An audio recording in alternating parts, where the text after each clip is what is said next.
Get ready for an exhilarating story of courage, determination, and rebirth. Immerse yourself in a real-life tale of how an ordinary individual, faced with betrayal and infidelity in marriage, found the strength not only to navigate through the tough situation but also to overcome all obstacles on the path to a new, better life. This story will demonstrate how making the right decisions and taking decisive actions can lead to true liberation and self-discovery. To summarize, my wife and I have been married for 11 years and have 2 children aged 11 and 9. Unfortunately, she was unfaithful for a period of 8 months, and I discovered this truth during the past 3 months. However, I chose not to confront her until I had gathered concrete evidence, including video proof, and had consulted a trustworthy lawyer to prepare a separation agreement. This revelation occurred approximately 9 months ago, commonly referred to as D-Day in this context. I patiently waited for her to return home from being with her affair partner, and when she noticed me sitting at the table, she immediately became anxious. I asked her to take a seat as we needed to have a serious conversation. By that point, I had already shed all my tears and no longer felt emotionally invested. From the moment I first learned about her affair, I had made up my mind about pursuing a divorce. My wife sat down, visibly worried. "You're scaring me." "What's happening?" she asked. I reassured her that I wasn't there to discuss her infidelity, as I already knew everything. Instead, I explained that I wanted to focus on our separation and divorce.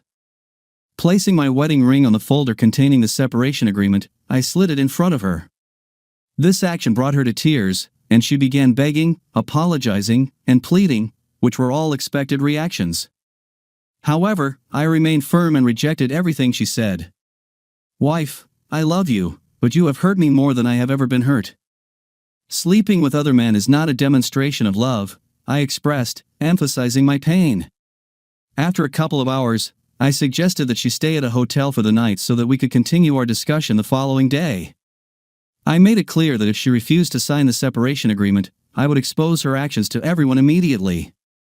I understand that her signature may have been influenced by the pressure of the situation, but at that moment, I simply wanted the ordeal to be over. Eventually, she agreed to sign. She left, and throughout the night, I received messages and calls from her. I responded briefly, stating that I would not read her messages or engage in conversation until the following afternoon. The next day, the gravity of the situation appears to have fully registered with her. She earnestly implores for another opportunity, proposing marriage counseling and making heartfelt promises to do whatever it takes. I inform her of my intention to initiate divorce proceedings on Monday and grant her a 90-day window to convince me that terminating our marriage would be a mistake. I'm uncertain as to why I extended this offer. Perhaps I was feeling vulnerable, having already made up my mind to end things, yet I relented. The following day, I have meticulously outlined a set of requirements for her, although I do not present the list directly to her. Instead, I inform her of its existence and explain that unless she adheres to these conditions, our communication will solely revolve around matters concerning our children, and the divorce will proceed without hesitation, with me disclosing her actions to everyone involved. Furthermore, I make it clear that even if she were to comply perfectly, it does not guarantee that we will not divorce.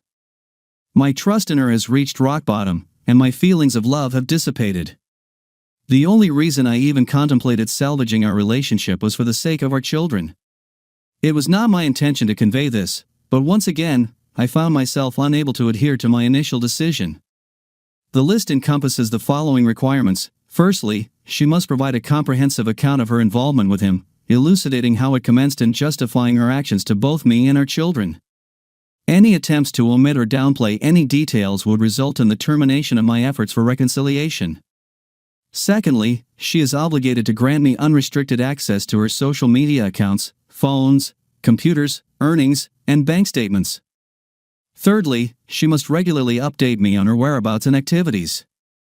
Fourthly, she is required to attend individual counseling sessions 2 to 3 times a week until she gains insight into her own decisions. Couples counseling will be considered at a later stage. She agreed to these terms, compiled the list, and granted me the necessary access. Subsequently, I disclosed points 5, 6, and 7 sequentially only after she completed each task. For the 5th requirement, she was obliged to meet with the spouse of the other person involved, confessing everything, providing all evidence, and offering to testify in court if necessary. Initially, she resisted, stating that she couldn't bring herself to do such a thing. I emphasized that she prioritized AP's feelings over the well-being of her own family. I made it clear that if she didn't comply, any attempt at reconciliation would be abandoned. I was prepared to inform AP's wife myself if she refused. If she didn't take responsibility, I wouldn't even consider reconciling. Eventually, albeit reluctantly, she agreed and confessed everything to AP's wife. AP's wife reacted with anger, resorting to slapping, kicking, and pulling her hair. Despite the assault, my wife didn't fight back, and I refrained from intervening to protect her. As a result, she ended up with cuts and bald spots. Later, while in the car, I disclosed to her that AP had been involved with another woman besides my wife. I showed her the evidence gathered by the private investigator I had hired. I must admit I felt a sense of shame for finding satisfaction in witnessing her anguish as she realized she was just another conquest to this man. Following that, she had to have a conversation with our children and explain the likely consequences for our family. Additionally, she needed to confess her actions to our family and friends. As for myself, I decided to engage in a 3-month affair, deceiving her and engaging in secretive behavior. During this time, I would emotionally connect with another woman, aiming for her to understand the pain and humiliation she had asked me to forgive. I wanted her to realize the risk of me falling in love with my AP and leaving her. After 3 months, eventually, I would truthfully disclose everything to her. The 7th step was particularly challenging for both of us. I pretended to cheat using Tinder and showed it to her occasionally. I acted as if I was secretly texting someone. I would disappear for entire nights and weekends, although in reality, I wasn't seeing anyone. I stayed in hotels, rented cabins, and Airbnb accommodations. Most of the time, I would simply get drunk and cry. My wife was becoming increasingly anxious, and I felt terrible as well.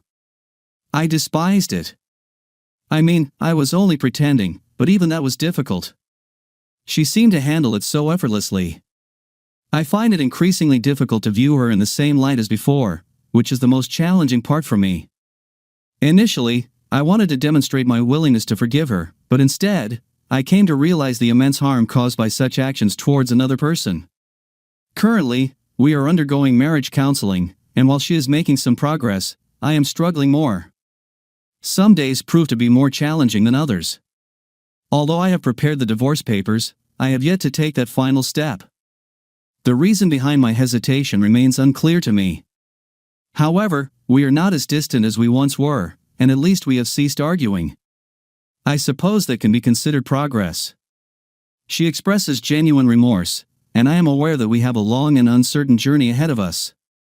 I cannot shake off the terrible feeling I experienced while pretending, especially when she seemed to handle it so effortlessly. It has become difficult for me to view her in a positive light. At times, she appears more like a monster to me. I often wish I had ended things on the very first day. However, now we have both come a long way. Is there any way for me to alter my perception of her? I have managed to forgive other aspects, but I remain fixated on this particular issue. After 7 weeks, I finally confessed to her that I had not actually been seeing anyone else. I could no longer continue the charade as it made me feel terrible. Furthermore, my wife and I spent the entire night discussing the post I showed her yesterday. Here is an update containing some of our thoughts and reflections. We acknowledge that our chances of success are quite low, and it may take many years to overcome the worst of it. However, this morning, we both agreed to make a genuine effort. Some of the things I said and the comments deeply devastated her. Nevertheless, we managed to have an authentic conversation, even though we do not always succeed in doing so. To all those who express strong opinions towards me, it is important to note that being in the midst of a situation like this is vastly different from observing it from the outside. Nothing is clear or straightforward. Emotions are overwhelming, and even the simple act of facing a new day feels almost insurmountable. If I were to attempt to elucidate the arduousness of maintaining clarity of thought and making sound decisions, allow me to present this analogy. Envision yourself living your life atop a towering mountain. From this vantage point, you possess an unobstructed view of the vast horizon, devoid of any uncertainties. Your mind is lucid, your thoughts are coherent, and you possess a firm understanding of your identity, desires, and aspirations. Now, imagine being abruptly plucked from the mountaintop, forcibly confined within a dark sealed box, and spun around at an alarming speed, causing your blood to rush to your legs. The sensation is so overwhelming that you teeter on the brink of losing consciousness. Your thinking becomes muddled, and you are plagued by waves of nausea and dizziness. Desperate to alleviate these distressing sensations, you would do anything to avoid succumbing to the urge to vomit. This analogy is the closest approximation I can offer to convey the profound trauma my mind endured in such a state. It is inevitable to make certain regrettable choices. I firmly believe that anyone would falter under such circumstances. To those who assert that we were causing harm to our children, we respectfully disagree. We have engaged in open conversations with our children, and they are genuinely grateful that we have been transparent with them and involved them in our endeavors. As my youngest eloquently expressed, they consider themselves an integral part of our family. They possess more faith in us than we do ourselves and appreciate that we seek their advice and value their thoughts. We have taken great care to reassure them that we will not burden them with the conflicts between us. Furthermore, we have made it abundantly clear that none of this is their responsibility or fault. They have conveyed their satisfaction in being included in the decision-making process and providing support to both of us. They offer kind words and embrace us tightly when they sense our need for solace. They comprehend that rectifying the situation may not be feasible, but they have made it unequivocally clear that they will feel disheartened if we do not make a genuine effort. The initial months were undeniably fraught with stress, but once the dust settled, they became truly appreciative of being included. Unlike some of their friends whose families are unraveling, they are grateful for not being kept in the dark. Thus, it appears that our children find themselves in a more favorable position than we do. I can only hope that we do not disappoint them excessively. To those who doubted my sanity and questioned my ability to be firm with my wife while discussing reconciliation, let me clarify that I had no intention of offering anything on the day everything came to light. Initially, my plan was to swiftly put an end to it. Even when she returned the following day begging for a chance and offering anything, I still intended to end things. However, in that moment, I found myself unable to follow through. I couldn't bring myself to walk away from her. I felt weak, ashamed, and angry. I wanted her to experience the pain I felt, but deep down, I still harbored feelings for her, even though I couldn't admit it or bring myself to end things. After some reflection, I compiled a list and laid out my conditions. I never anticipated that she would agree to them. The most challenging terms were ones I didn't expect: her to confess to the other person's spouse, disclose the truth to our children, families, and friends. Furthermore, I never anticipated her standing by me during my pretend revenge affair. Honestly, I hoped she would give up, but I also wanted her to endure some suffering. I believed that her suffering would somehow alleviate my own pain. However, it didn't. As she fulfilled everything I asked of her, I could no longer deny that she was genuinely sincere, wanting to mend things, and deeply remorseful for her actions. She has been putting forth her utmost effort to reconcile. Unfortunately, I haven't been reciprocating in the same manner. I have been searching for reasons to give up and walk away, or even attempting to push her into giving up and leaving. There were moments when I was incredibly cruel, unleashing my anger upon her. I acknowledge that I can be intimidating. Surprisingly, she has endured it all without making excuses. She doesn't try to defend herself, she simply absorbs it. She has told me that she has never been afraid of me, but I am not entirely convinced. She believes that I would never physically harm her, although I am not so certain. There have been instances where I have come dangerously close. I genuinely hope that I never, ever cross that line. I am truly scared that I might cause serious harm or even destroy someone. For those who inquired about her reasons for her actions, we have come to realize that she felt trapped and suffocated. Our life was too safe and predictable. After her best friend's death, she felt lost, and she became vulnerable to someone manipulative who knew exactly how to deceive her. Now she feels deceived and is struggling immensely to reconcile her choices with the person she believed she was. We discovered that this was a pattern with her affair partner. He had been cheating on his wife with 2 to 3 other women even before they started dating. We also found out that he has 2 illegitimate sons. As for me, I hadn't fully committed to reconciliation. I'm a tough person capable of both enduring and delivering. I convinced myself that I'd find solace if my wife experienced suffering. I was open to walking away if I found a compelling reason. I was mistaken. I've been seeking reasons to keep my distance from her, still carrying deep wounds. Fear of getting close and hurt again held me back. This reluctance hindered our progress toward reconciliation. She's been the sole one fully invested. Some wondered if I could give love as effectively as I could punishment, and the truth is I can't, but I'm actively working on changing that. Now, while I've forgiven her, I've been keeping her at arm's length, attempting to find a reason strong enough to override my love for her so I could leave. I'll shift that approach and genuinely put an effort to reconcile. If we don't succeed, at least I'll know I tried my best. Moving forward, even if it means risking more pain. Many condemned my wife, while others noted she's human and made mistakes. Currently, I'm responsible for handling the fallout from her poor choices, or role I didn't seek. I've spent a lot of time pondering this situation. I'm not exempt from making mistakes either. There are moments when I act irrationally and treat her extremely harshly. My urge to punish her has consumed me with hatred and anger, sometimes uncontrollably. Like her, I've lost control and made poor choices. We're both just human. I need to find ways for us to move beyond this together. I'll step down from my high horse and make an effort to contribute each equally, 50%, to this relationship and our efforts to mend it. Regarding my wife, the day after day she realized the extent of the damage I suffered. There was no escaping it, no room for forgiveness, just emptiness. She understood that saving our family was a slim chance, but she was willing to do anything to try. It's evident now that she never truly loved AP. She was drawn to the excitement, the illusion. She expressed gratitude for my unwavering and resolute approach. It snapped her out of the affair haze, brought her back to her senses, and refocused her on what truly matters. She believed her punishment was deserved, and it prevented her from hating herself as much. She thanked me profusely for not letting her off the hook, for pushing through. She's been harder on herself than I ever was, and she even contemplated ending her own life at one point, though she refrained because it seemed like an easy way out.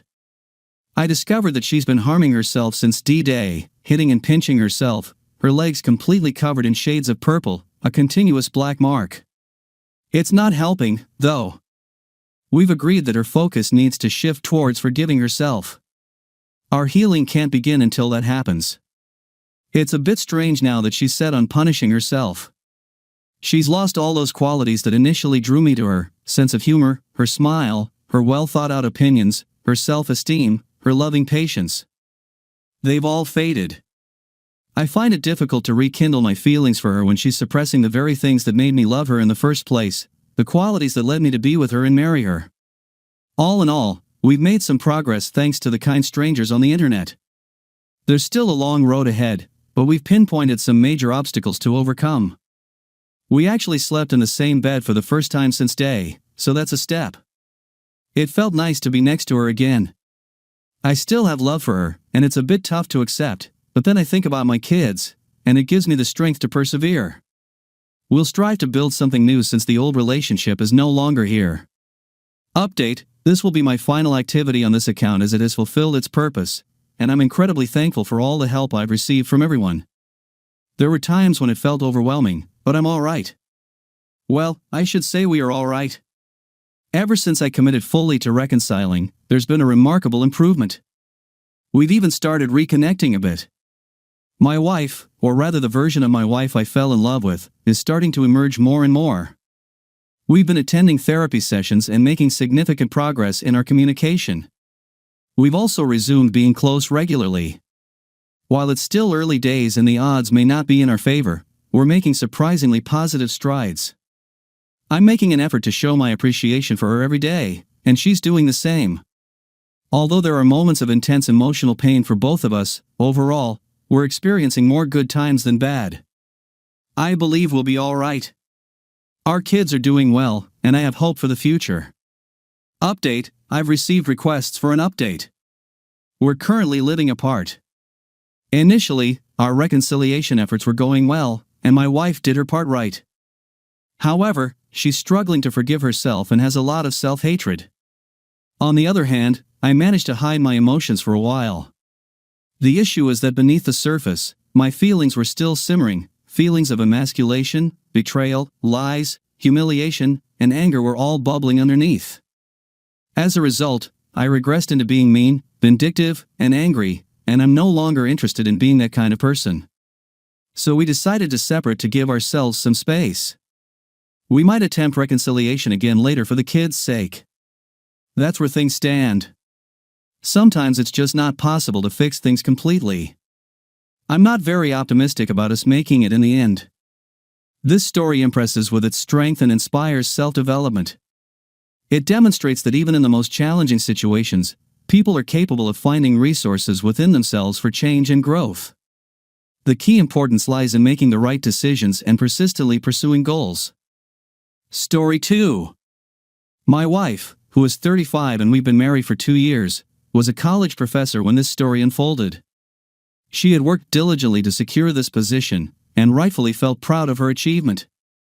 Her parents were impressed, and we threw a grand celebration for her graduation and new job. Our entire family was present for the occasion, and we even postponed our wedding at her request to ensure she could pursue her dream job. This job meant everything to her, and I couldn't imagine her jeopardizing it in any way. However, unfortunately, that's exactly what happened. She became close friends with some of her students, who were in their late 20s, making them close in age.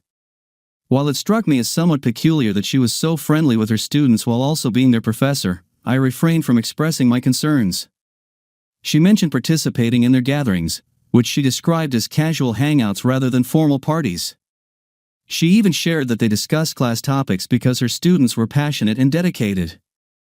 Despite my reservations, I didn't intervene. Looking back, I regret not trying to dissuade her from blurring the lines between her professional role and personal enjoyment. But she was just so thrilled. She truly felt on cloud nine and believed she was making a real impact on their lives. She always got back home at a reasonable hour because she didn't want to leave me alone all night, and she didn't go out more than twice a month. I could sense something was off when she stayed out until 2 a.m. I was awake, waiting, and that led to a big argument. She claimed she was only assisting her students, but that explanation wasn't cutting it for me. I insisted on getting to the bottom of things, but she stuck to her story. I asked her to take a break from hanging out with students for a bit, and that set her off. She accused me of being controlling and started crying.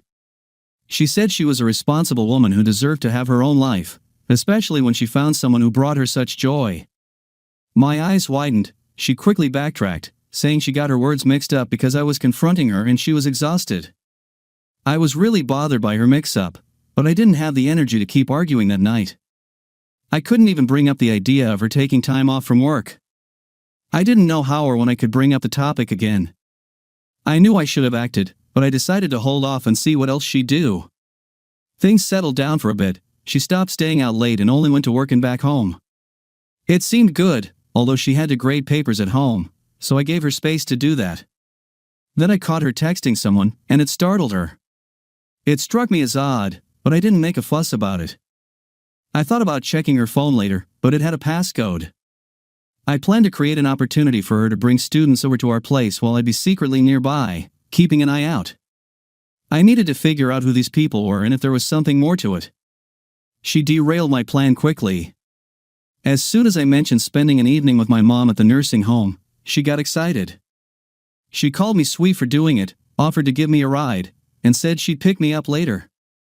To throw me off, I agreed and headed back to the house. It took about 20 minutes. I wasn't sure what I would discover, but I found it hard to believe my wife would do anything shady. A few times, I almost convinced myself I was being paranoid and started heading back to my mom's place. But then I changed my mind and turned back. When I reached the spot, I noticed a different car parked at our house. She thought she had all the time in the world to do her thing and then swing by to pick me up. Seeing that strange car got me all fired up, and I dashed to the front door.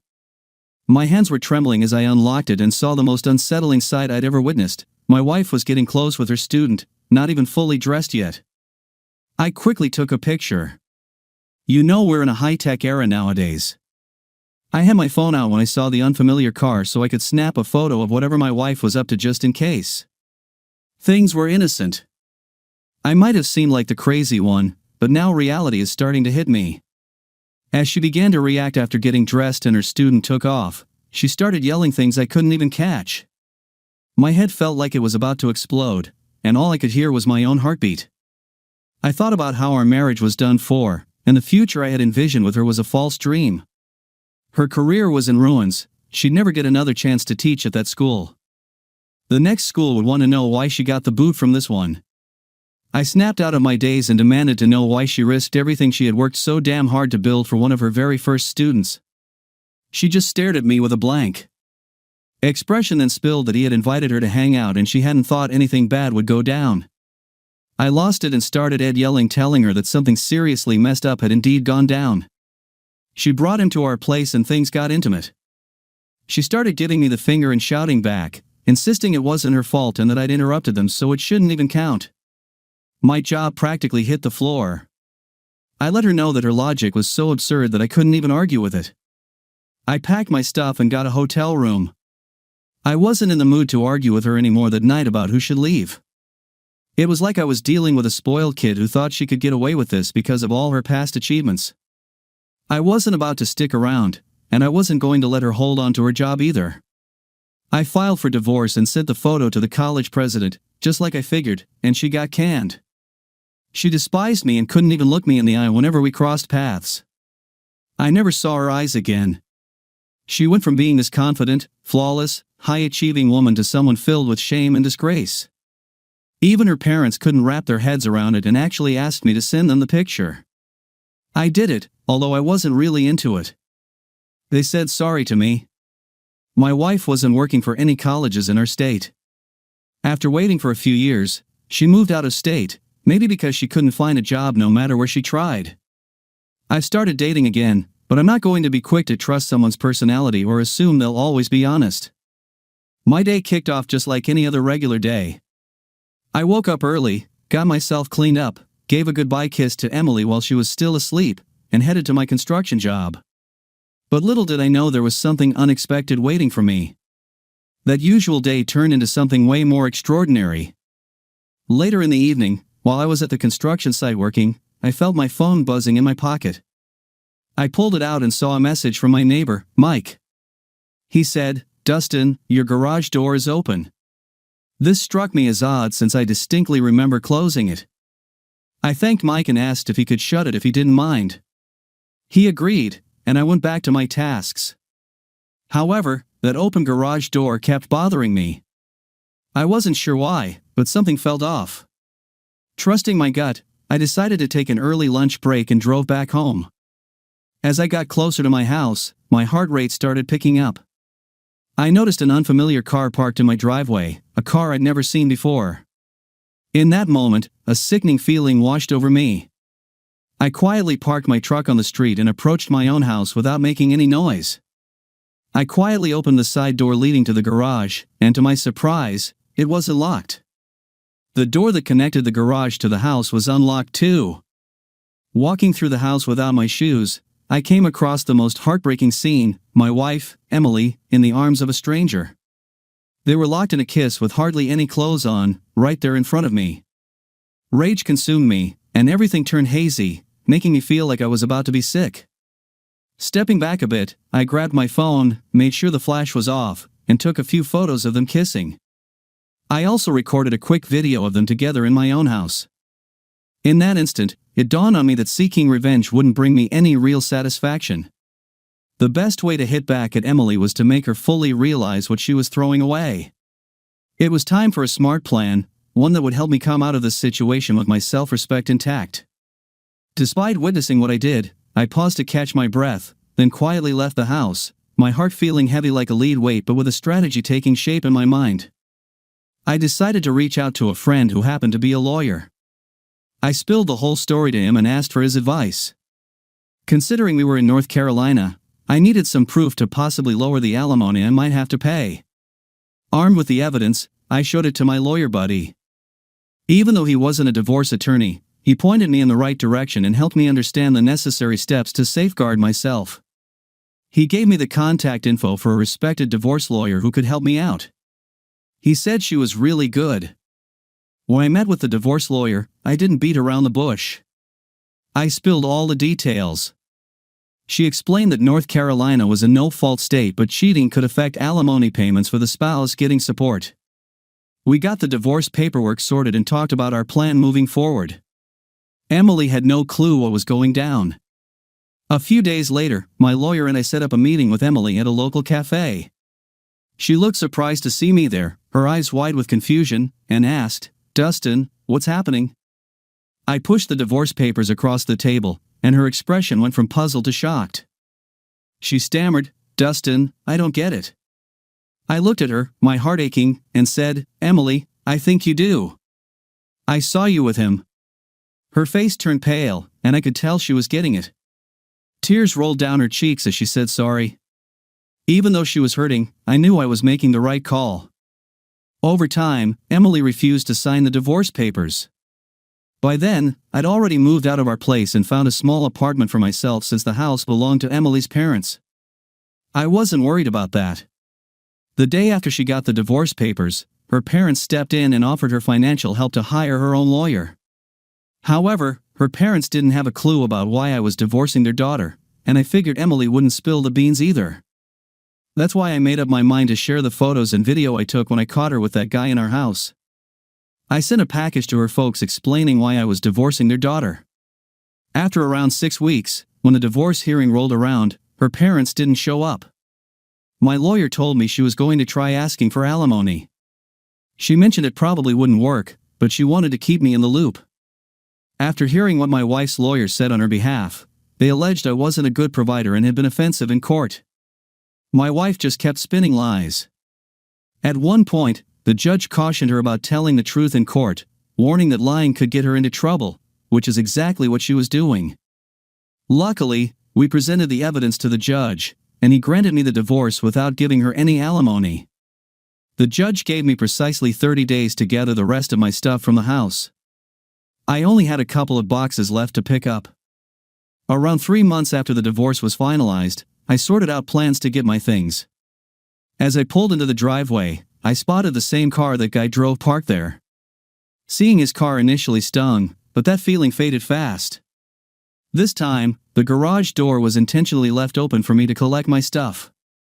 Emily had messaged me suggesting that we meet up sometime, and I received that message one day. I agreed, wondering what she wanted to talk about. We had our initial meetup at the same restaurant where I had handed her the divorce papers earlier. She didn't seem like the confident and content woman she used to be. Instead, she looked like a pale shadow of her former self. She started talking, sharing how tough life had become for her. She expressed remorse for her choices and admitted missing me a lot. Despite this, her words didn't affect me much. I felt distant and uninterested in her explanations. I stayed quiet during her whole speech. When she finished, I turned to her and said, "Emily, I hope things work out for you, but that part of my life is history now." Even after I made it clear that my decision was final, she kept trying to change my mind. She told me she was done with the other person and wanted us to reunite. As I walked away from the coffee shop, I had a realization. I had come out on top, not because Emily was sorry or upset, but because I had found a sense of contentment within myself. My life had turned around, and I had discovered my inner strength and moved forward with my life. I started my life anew, slowly piecing it back together step by step. The most satisfying revenge wasn't about getting physical or causing public humiliation. It was about moving forward with more strength and wisdom than I had before. After around 7 months, Emily's father passed away due to cancer. He never showed any remorse for his initial anger when he found out about our divorce. On the other hand, her mother did apologize and invited me to the funeral. I was considering skipping it, but I didn't hold any grudges against her mother. I'm not the type to hold on to ill feelings towards others.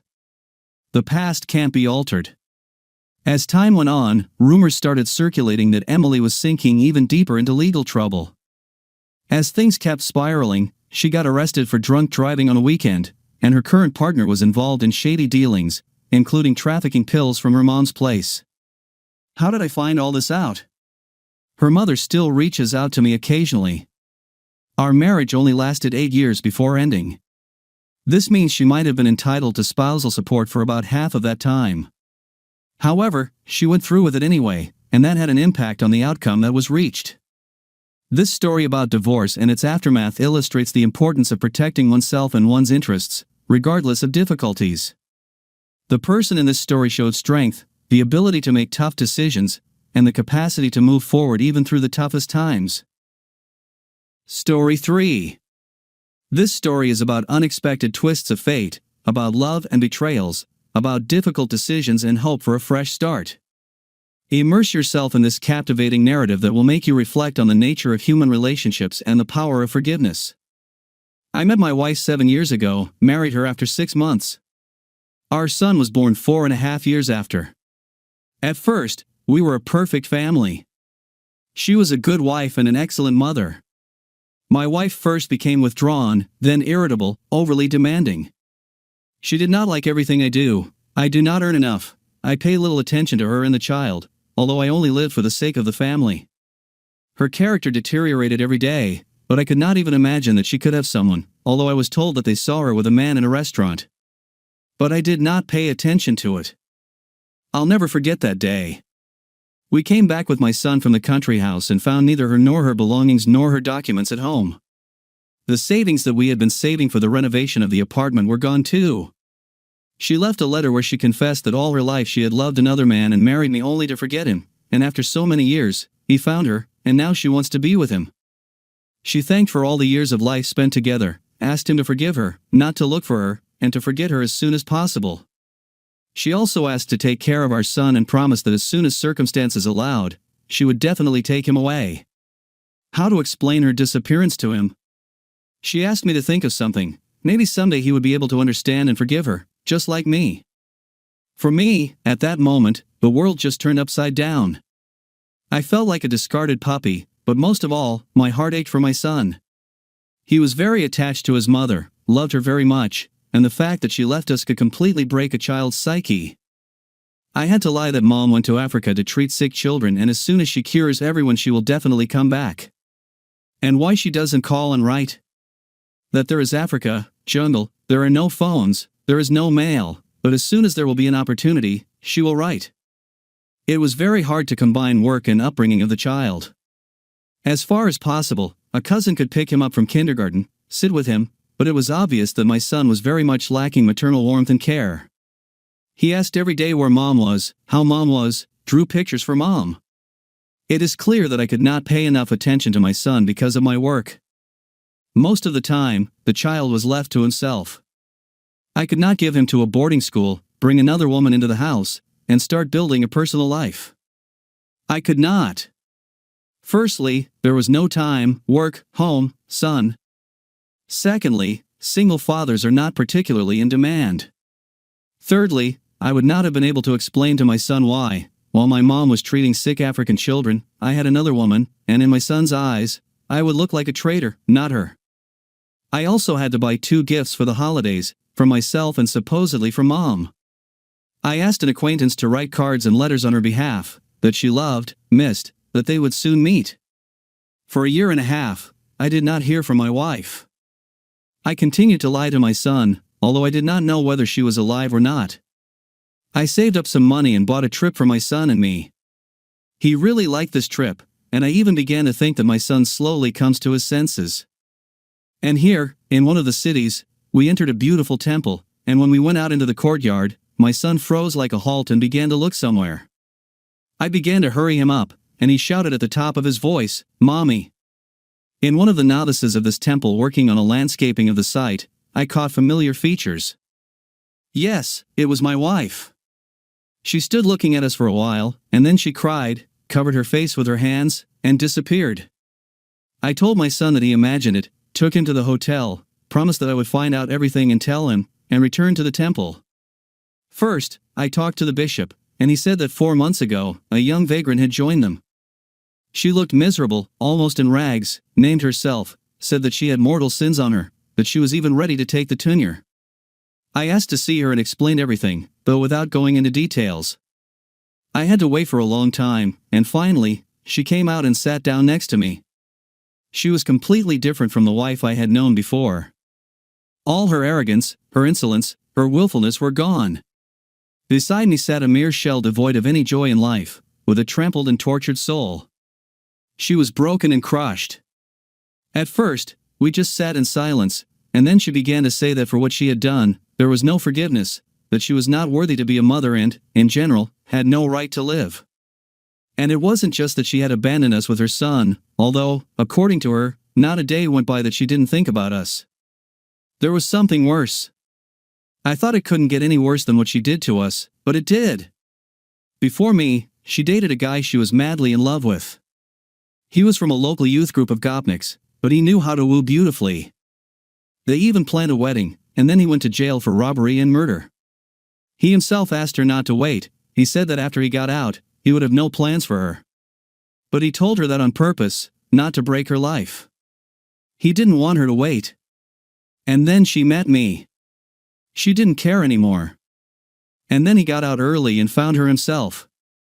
He said he couldn't forget her, feelings flared up again. She didn't want to deceive anyone, to live on two fronts. That's why she left, though it was hard for her to part with her son. He convinced her that the son would be a burden to them until he will not unwind. Let him live with his father. Only later it turned out that he did not want to bring up other people's children and wanted only common. Now the most important thing, when she went to him, she was pregnant by me. On all terms, he immediately demanded an abortion. Since the term was already late, the abortion went with complications. The more it was done in a cheap clinic, almost criminal. Got an infection, and she can no longer have children. She had an abortion bomb married. We are still not officially divorced and married. Then 6 months later, he left her and found someone who can bear him his child. To return to the family after all that she did, she simply could not. She had no right. She tried to commit suicide, but she was saved. Then 3 months in a mental institution, walking with a pillow, saying that it was her child. Then wandering, sleeping wherever she could, eating whatever she could find, and finally ended up near this temple where she stayed. They took her out, gave her shelter, she confessed, and now she belongs here. She said that she would beg the Lord for forgiveness for everything she had done until the end of her days and would pray for me and my son. To what I answered her that she deprived one of my children of life, another deprived of maternal love and affection. She made me lie to my son, but I am not going to lie to him all my life. Said she decided for us, for all of us. And now, if my son had not seen her, I would not even go near her. But he remembered that mom, a real good mom who treated sick children in Africa, and to betray my son a second time, I will not allow. So she is now immediately packing her things, changing into worldly clothes, and we are going to the hotel where her son is waiting for us. And from there, we will go home. She should beg forgiveness not from God, but from her son, and not with prayers but with good deeds. She began to protest, saying that she could not. To which I replied that in that case, I would bring my son here, and then she would tell him herself. But if he found out the truth, it would break the boy, just kill him morally. He would shut down, become bitter. I can't say that I was wrong, and it wasn't her either. He saw her, and he's tired of living a lie. He only raves about his mom coming back. And if there's a drop of humanity left in her, she'll come with me immediately. She immediately changed her clothes, packed her things, said goodbye to everyone in the temple, had a long talk with the priest, and in 3 hours, we were at the hotel where our son was waiting for us. I will not describe their meeting, a lot of tears, emotions, and everything else. Back home, you can see from her that she's repentant. She won't leave her son, and he won't leave her. In character, she's the opposite of the wife I knew before she left. She is soft, submissive, and she has become devout. She regularly attends church, prays constantly, and quotes the Bible. Now, as for our relationship with her, she tries in every possible way to beg for my forgiveness. She tries to pick up the pieces of what she herself destroyed. I, of course, in this plan to meet her, do not go, but especially also do not resist. Maybe some time will pass, and I can forgive her, but to date, I made it clear to her that she returned only for the sake of her son. That's my whole story, and now you can judge me. The main lessons of this story include understanding the importance of honesty and openness in relationships, realizing how difficulties can influence our decisions, as well as understanding the power of forgiveness and the ability to start anew. The story reminds us that life is full of unexpected twists, and it's important to maintain faith in the betterment of circumstances, even when everything seems lost.